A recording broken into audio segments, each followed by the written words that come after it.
And I am here today with my friend, fellow dowser, actually better dowser than me, I think, Grahame Gardner.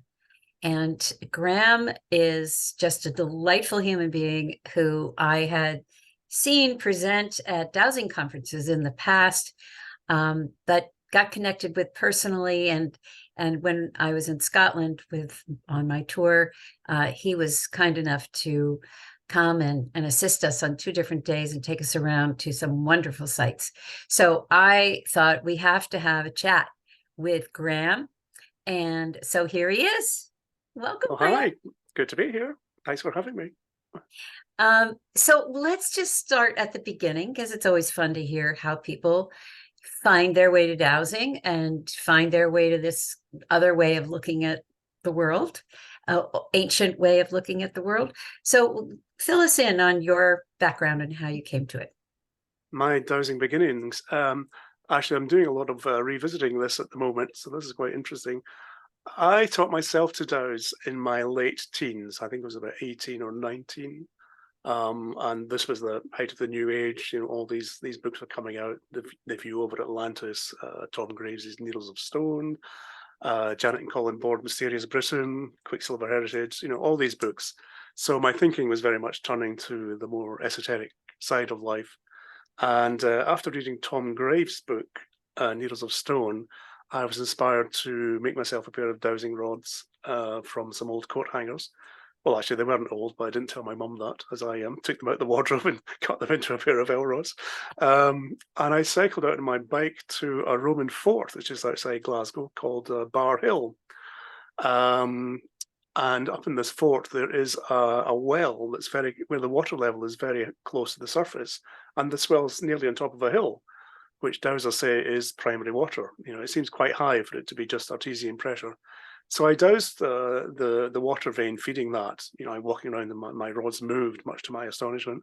And then I found one coming out the other side, and I followed this over the top of the hill. And on the other side, there is the Roman bathhouse. So this seemed to me, okay, there's a water line connecting as well with the bathhouse. Maybe this is the water supply. So I sort of convinced myself that I could douse with that. But then, you know, I didn't really think much of having a career as a water diviner because, you know, Scotland is not generally short of water. So apart from just using some pendulum for divination stuff, I didn't really do much with my dowsing for many years. And I think this is typical of many people. You know, you get on with family and career and life and all that. And it was only in my 40s when I came back to it. I went down to Cornwall, which is at the very bottom of England, to see a solar eclipse in 1999. And at this point, I had met Sig Lonergan in Glastonbury, a well-known American dowser, and he was going to be one of the leaders at this camp. So we drove down there for a week, and at the camp, there was a lot of other dowsers from the British Society, particularly the Earth Energies group. And they were interested in seeing what happened during the eclipse, you know, what changes there would be in the Earth energies. And it was at this point I realized that, you know, all this time I'd been going out and going to stone circles and ancient sites and generally getting involved in all this stuff. And I didn't realize that there was so much else going on. And I discovered I was quite good at this Earth energy bit. So I really got into the Earth energy dowsing after that. I found out that everything I'd been doing could be called geomancy, which was a new word to me at the time. So I went after the eclipse. That was kind of like a big switch. I really resolved I was going to do something more with my life. So I joined the BST the year after that, What is that? British Society of Dowsers. Mhm. I joined the Labyrinth Society as well at the time, and signed up to do some geomancy training with Sig Lonergan and Patrick McManaway in Glastonbury. Which ran for about 18 months. It was, you know, every other weekend, we had a long weekend, 3 or 4 days sometimes. So I was driving down from Glasgow to Glastonbury for, you know, quite a long period of time. So then after we finished our training there, there was about 24 of us on the course, and some of us resolved to keep on meeting and do our own training to, you know, get our skill level up. So we would meet 4 times a year. We'd hire a guest tutor to come in for the weekend. And that went on for about 3 or 4 years, and that became the Geomancy group. and we are still meeting. We still meet. We try and meet 2 times a year now. We don't normally hire a teacher. We just like to hang out and chew the fat and talk about what we've been up to. So yeah, so that's after joining the British Society, I was co-opted onto council as a trustee, where I managed the website of the Earth Energies group, and I started a forum online. I started a Facebook page. I started a Twitter account and the YouTube channel. Tried to drag them into the 21st century, basically.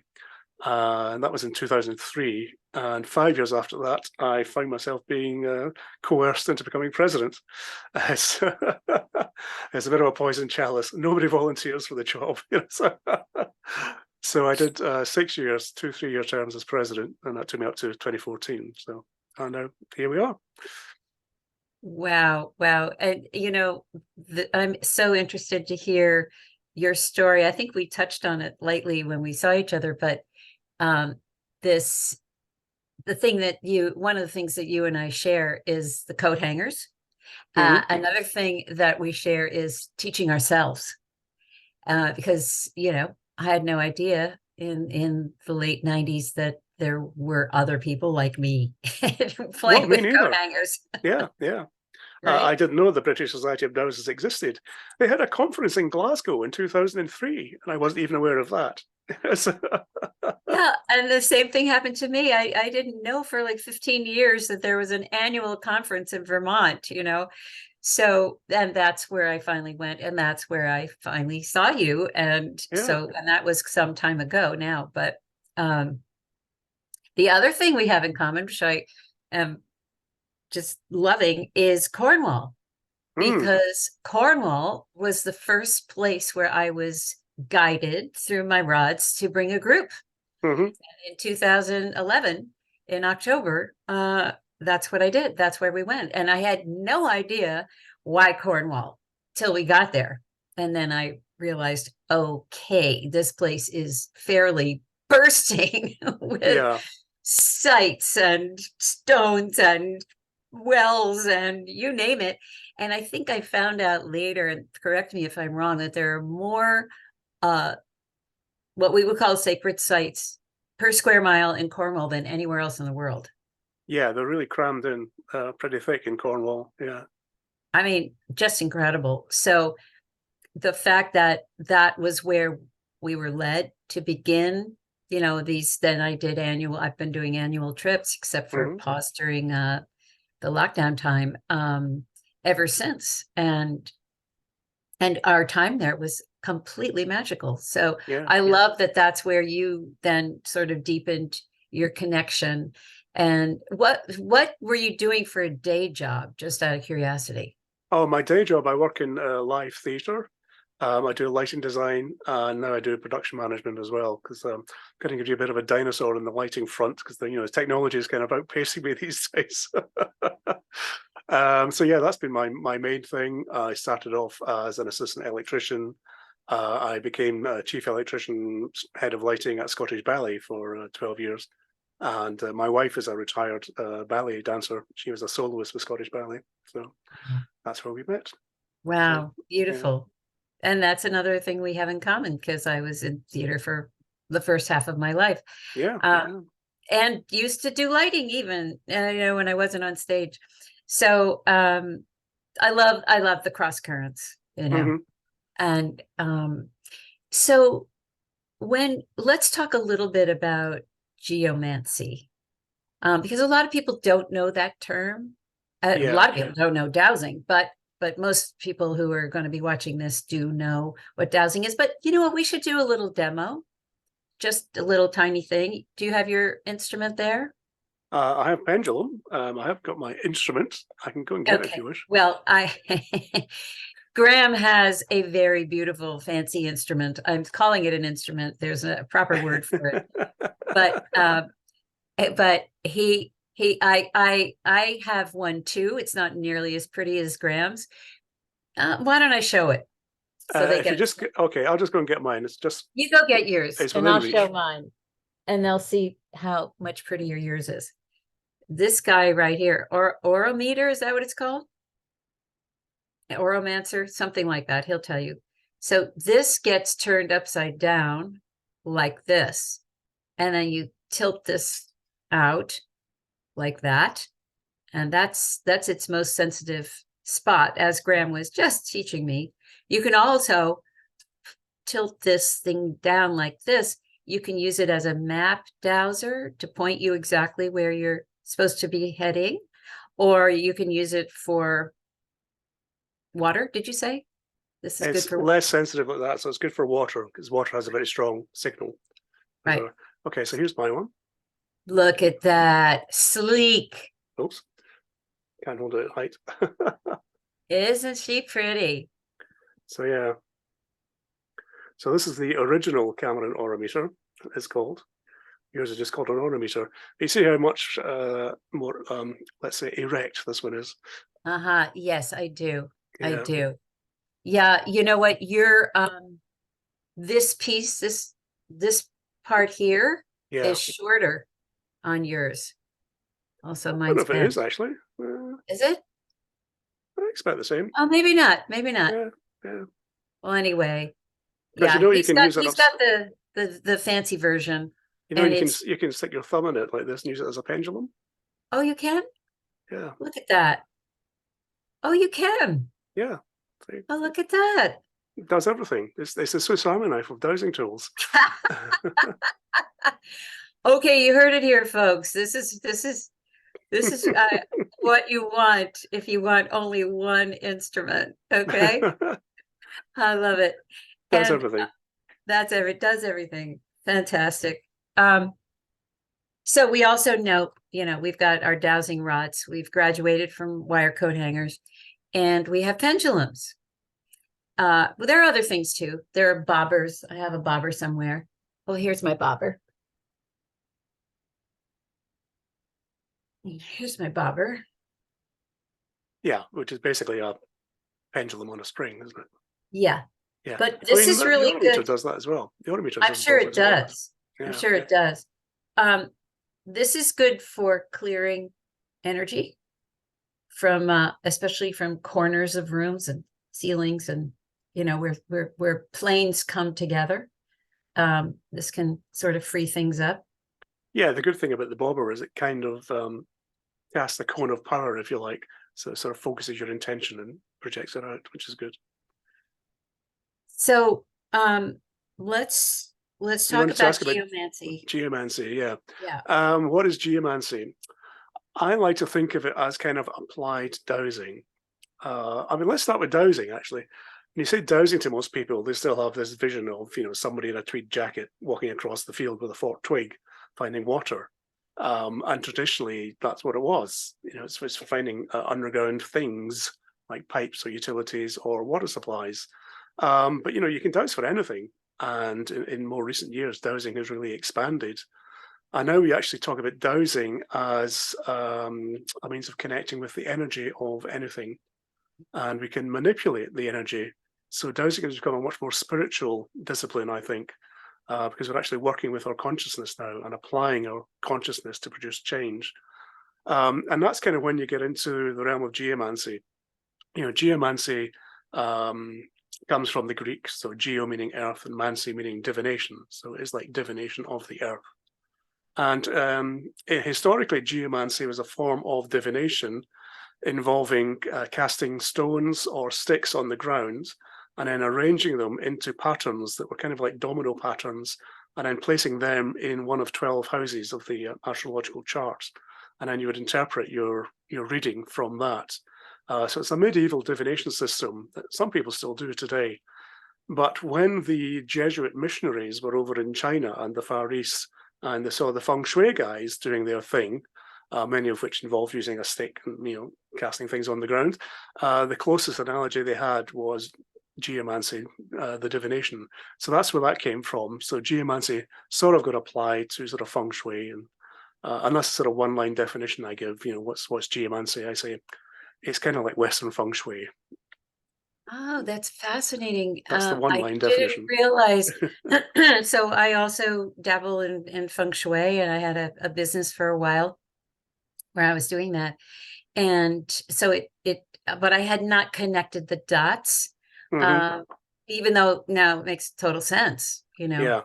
Yeah. But what I did, that's how I came to dowsing, was I Mm. was taking a feng shui class, and the gal brought in the hangers one night and cut them up and said, you know, in feng shui, sometimes you have conflicting information. Yeah. Um, you know, the best example is everybody has a best direction. So you might be southwest, but your wife might be northeast, but you want to figure out where to place your bed so that Mhm. it's in both people's highest good. And so you can do a bunch of math, because there's a lot of math in feng shui. Yeah. Or you can douse. Yeah. And that, it's just like so easy, and you don't have to get into the math, which is a good thing for me. Yeah. So that's how I came into to begin to use the dowsing rods. I'd already used pendulums for years, but not that much. And it just grew from there into, now it's pretty much all about what is in a person's highest physical, mental, emotional, and spiritual good, and we go from there. But I love that you're tying in this feng shui with the divinations, the medieval divinations. Now, would they do kind of like what happens in Africa, where they shake the bones and all of that, and then just kind Yeah. of Yeah. scatter on Yeah. top of the astrology on the ground, Yeah. the astrological calendar, and they'd see where things fall? Yeah. Well, they would use, I mean, nowadays we tend to use a circular astrological chart. They would use the square one. It's like a square with a diamond inside it. So you get the 12 houses out of that. So, yeah. And Oh, there was a whole sequence. I think there was about 12 different patterns of dots you could arrange them in, or maybe it's 16. I did look at this a long time ago, but it seemed overly complicated, so I haven't really pursued it. wow. That's absolutely amazing. But there is the old, one of the historical dowsing pictures is of a feng shui master holding what some people say is a dowsing rod. It looks more like a tuning fork to me, but yeah. But aren't there are pictures on the walls in the caves in southwestern France of a dowser? Are there? I haven't seen I those. believe so. Yeah, I have seen it. There's the one people always talk about, the one that's in Tunisia. There's a painting in the cave of what looks like a V rod.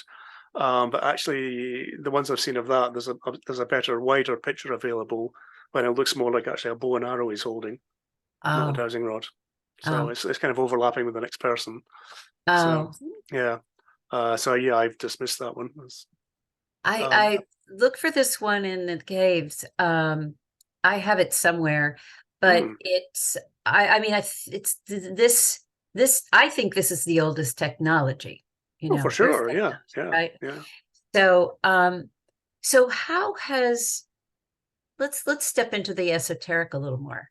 How has working with your dowsing affected your relationship to the earth, to the cosmos, etc.? Oh, hugely. I would say, they say dowsing does open doors in your mind, which is very true. The more you tune into this stuff, the more it talks back to you.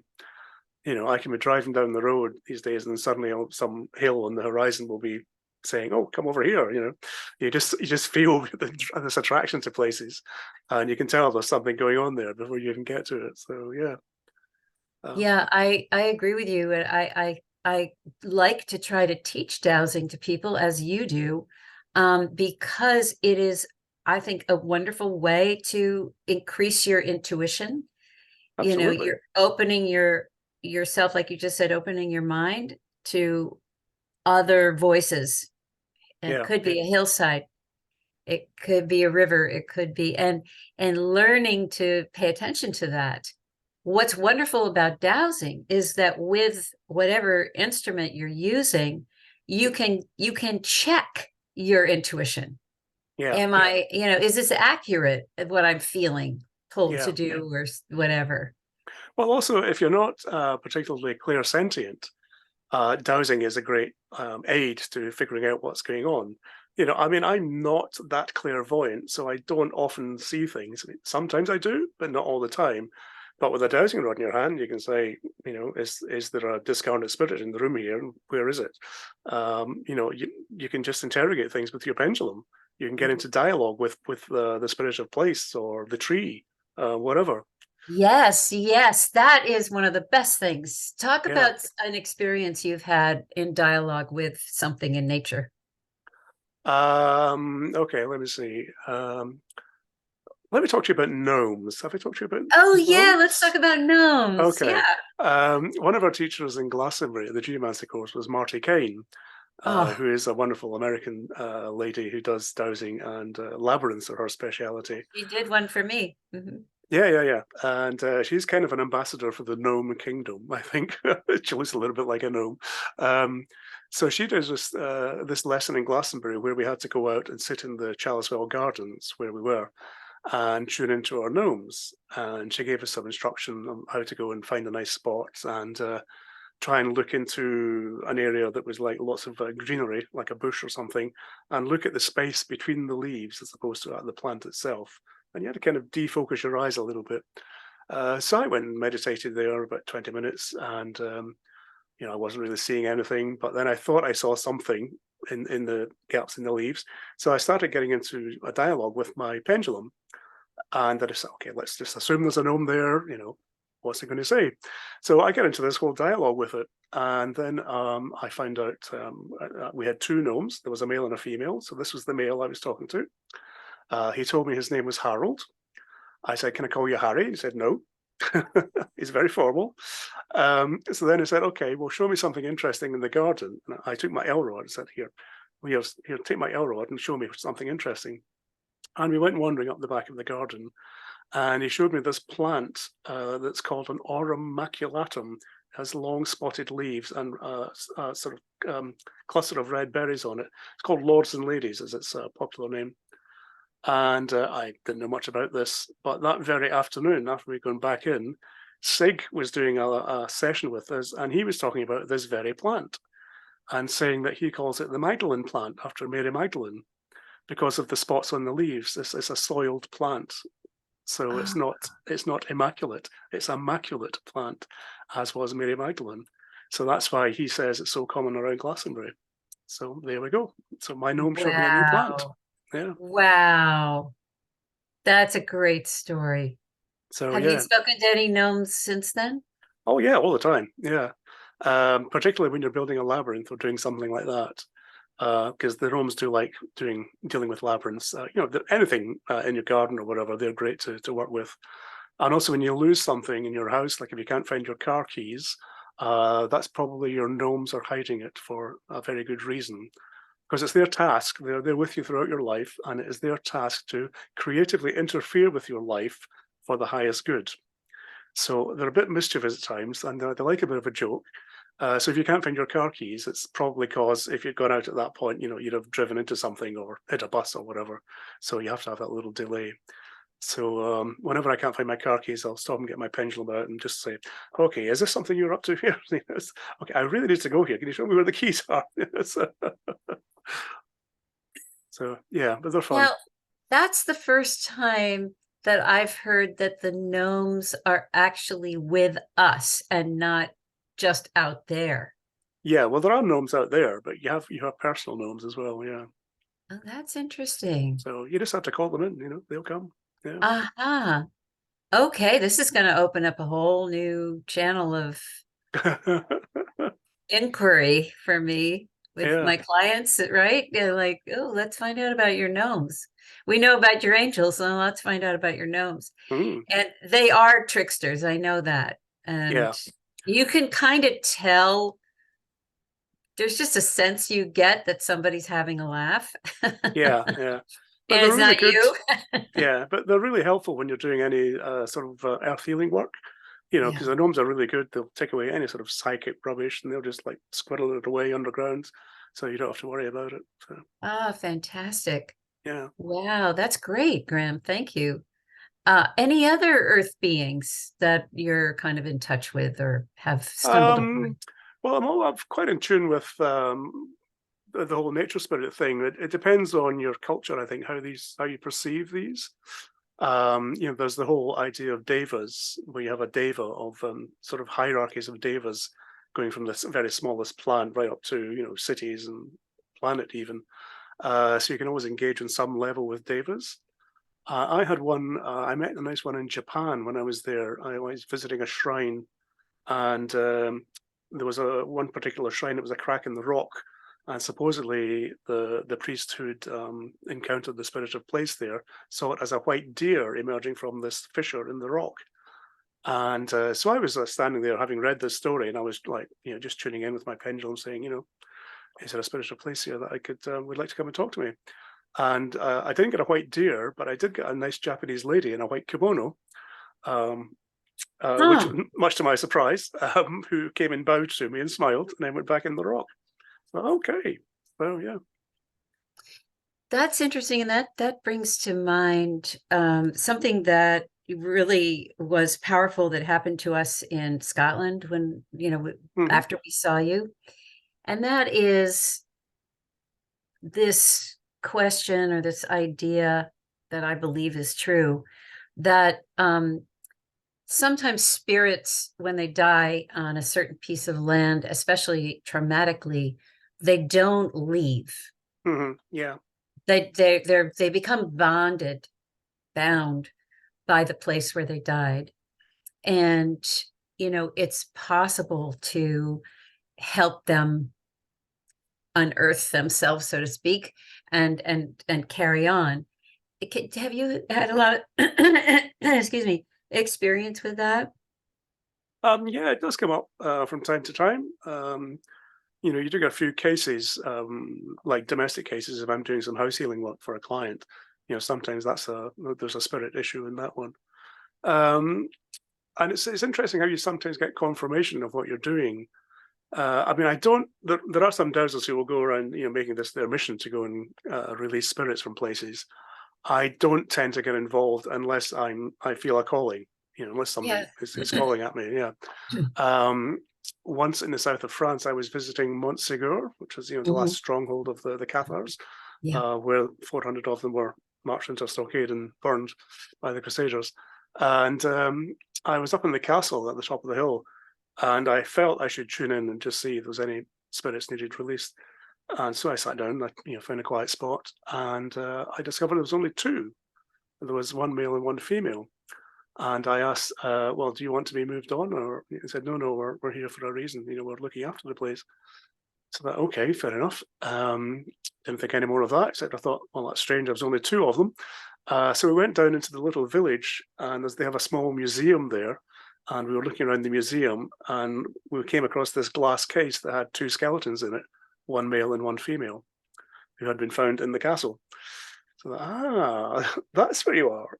Aha. But they were quite happy. One of them, the female one, I did look up this. I forgot her name now. It was can't remember. Anyway, she'd been responsible for getting the treasure off the hilltop, and Oh it my stayed behind. goodness. So yeah, so that little confirmation was enough to say, okay, I'm tuning into something there.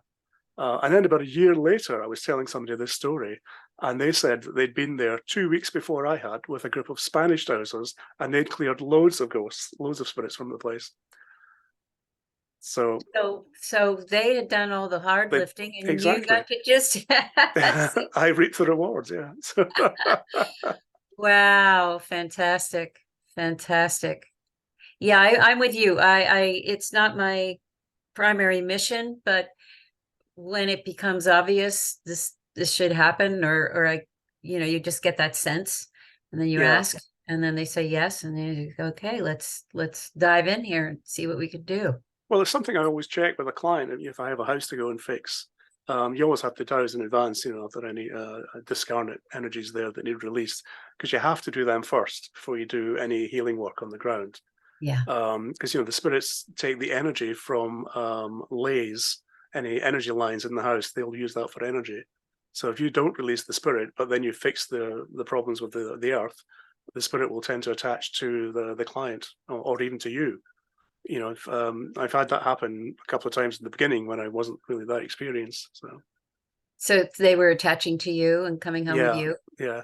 Well, yeah, once I had a dog, came a nice little collie dog who was there. He was really friendly, but I kept seeing him, kind of half seeing him at the end of the bed every night. And he was there for a couple of weeks, and I kept saying, look, you don't belong here. You have to go away. So he got bored eventually and left, but yeah. But you probably have some methods for clearing Yeah, these. there's various methods of clearing with intent. I do have a sort of heavy duty minor exorcism. I do sometimes. It's called the Lesser Ritual of the Pentagram, which involves casting a circle and calling in the four archangels at the quarters just to clear the space. So that's Mhm, kind of a last resort, though. Don't always have to mhm, do that. mhm. Well, I'm just thinking, you know, for a simple thing for people to do, Uh-huh. right? They could use their whatever dowsing tool, and they could surround themselves with light, a protective light, Yeah, and dispelling anything that doesn't fit that light. That and let's talk about color now because of your color wheel. Do you have hmm. your color wheel with you? Oh, I'm totally not prepared for this talk. It's um, okay. I've got one somewhere. Hang on. There's one within reach somewhere. Grahame has created these little color wheels, and they fit nicely in your pocket. So when you're going Here we out go. into the field, there it is. You can carry it with you, and it's very, very cool. We got one from Grahame when we were in Scotland, and you can douse, keep your thumb on each color as you're. Let's say you find a ley line, or not a ley line, an energy line, uh, and you want to see if it has a color, and sometimes it has multiple colors. So we should Mhm. talk about that. But you Yeah, can hold it and kind of spin it in your hand yeah. You until you just go around. find out what color it is. Yeah. So you just ask what color if it's a line or a glass of water, even, what color the object resonates with. And you have your pendulum going in your search position, which is just backwards and forwards to me. And then when you get to the color, it will start giving you your yes. It will react. So it's really handy. I mean, traditionally these came about from for water dowsing. You would use it to assess the purity of water. So like each color has a different thing. Like blue is drinkable water, purple is holy water, white I usually say is soft water, which we have a lot of in Scotland. Like it has calcium in it. Black, when your dowser's talking about a black stream, that means it's very geopathically stressed. So Ah, not a good place to be sleeping over. And then grey is just dirty, polluted water. Brown, I say is Scotland is water with peat in it. There's uh-huh. a lot of peat that gets into the water supply. So, and the various other colours that I added for earth energy work. So quite often some of these dragon lines that we find, these big powerful energy lines, have metallic colours. So I have copper, gold, and silver just for that. And then the other one, blue, is highest intelligence of mankind, and pink is angelic energy, and red is for water is iron, yellow is sulfur, green is copper, or some people say arsenic. But so but color is very individual, so you can assign the colors whatever you want. For me, it's Oh, just a means of that's interesting. yeah, That's interesting. You color can psychology assign. is very personal. Yeah, Very, very good. So yeah, what I love about that, Grahame, because people, you know, people will get fixated on this color means this color means that, da da da da da. No, not necessarily. All yeah. these things, the rules are fluid. It's all subjective. Yeah. It's all So subjective. So when I'm teaching this to people, I usually say, don't expect the color to mean anything. If you're dowsing like an energy line, all you want is some means of classifying this energy line. So you say, okay, I found this line is dowsing as green. That's as long as it keeps dowsing for green for you, that's all you need to know.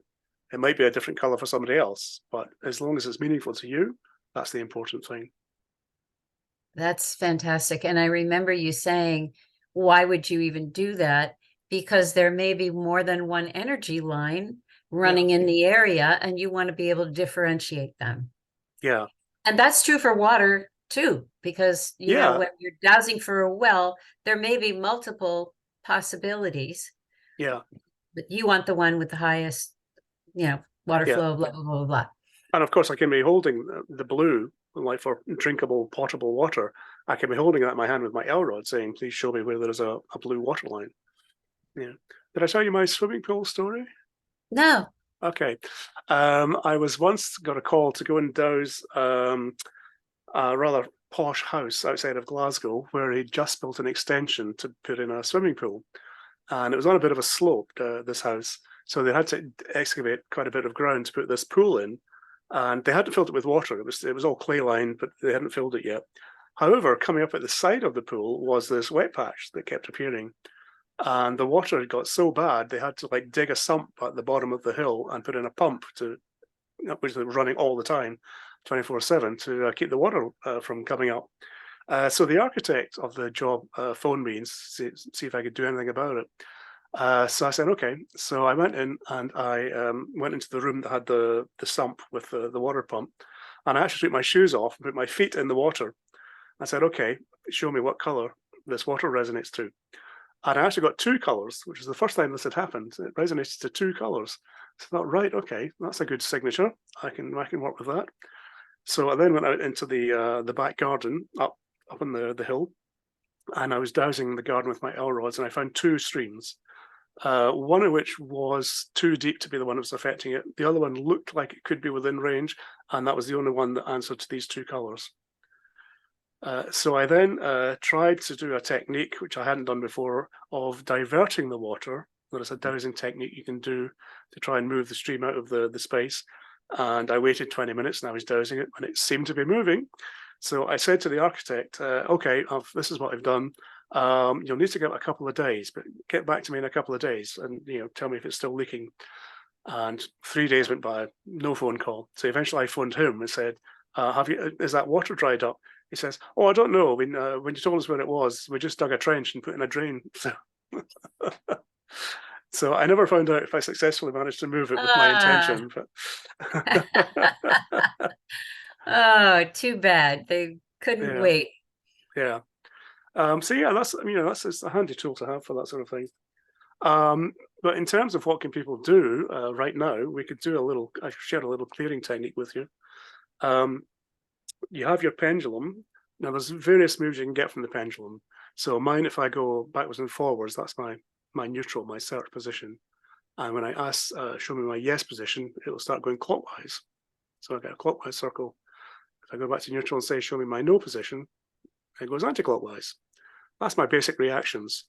So I can enhance this if I'm doing a clearing visualization. I can start my pendulum going in the anti-clockwise, which is the minimizing motion, if you like. So I physically start it going quite fast. I'll roll my sleeve up so it doesn't hit quite fast. And then I will say, if I'm dowsing over a glass of water or if I'm dowsing over the plan of a house, I ask that any detrimental energies in this water or whatever be scrambled and neutralized and removed in all timeframes, all realities, all frequencies. And something like that. I'll make up a little affirmation more appropriate to whatever it is I'm doing. And you keep saying this, and I'm visualizing any sort of gray energy being drained out of the item, going down into the ground, and my gnomes are taking it away and hoovering it up. And you just keep doing this until your pendulum changes. And that tells you you've done enough. So you can move on. So now I want to put in positive energy. So I will visualize sending Reiki energy. And I'll start my pendulum going in the yes direction. And again, I ask that the energy level of this item be maximized as appropriate in accordance with the highest intelligence of nature or whatever.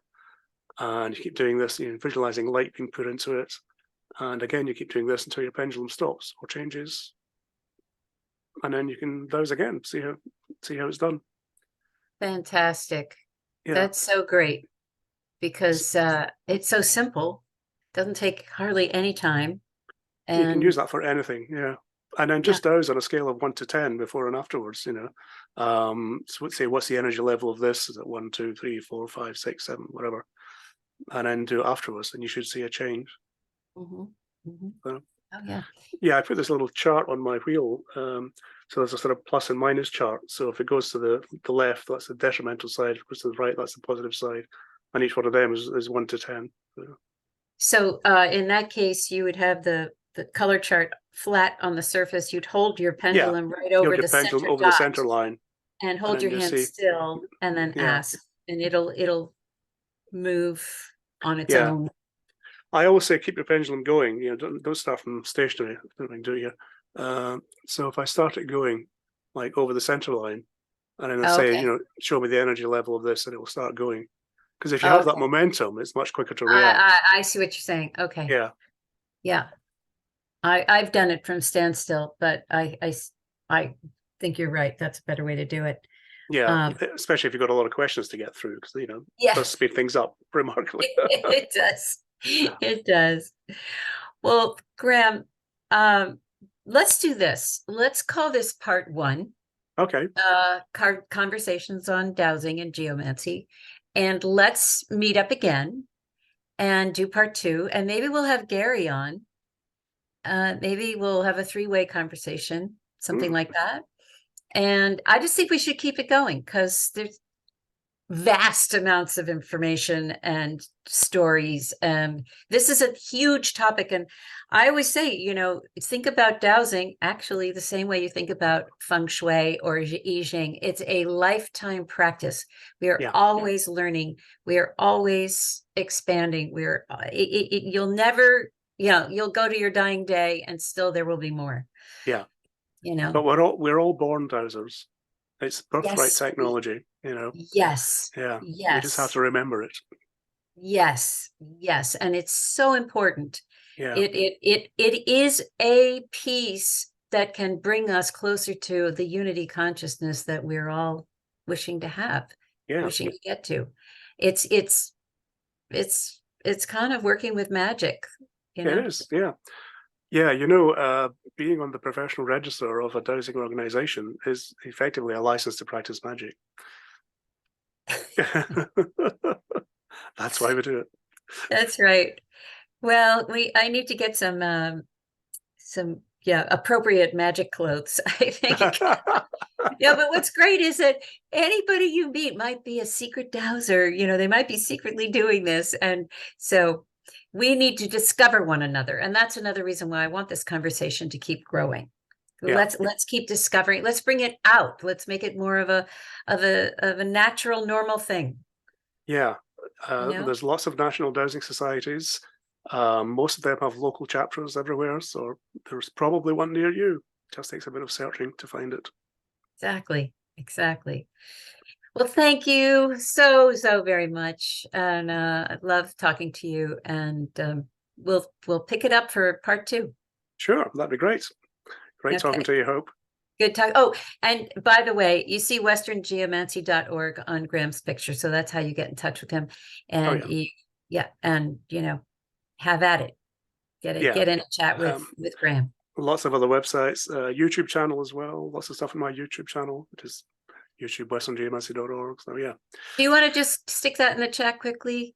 If you wouldn't mind, and that way Oh, people can okay. have it. I have lots of websites. I also do a podcast, which we haven't mentioned.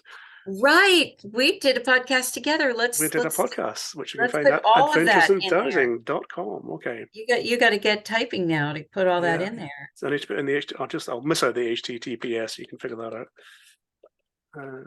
Yeah, that's fine. That's fine. This is great. I'm so glad we're doing this.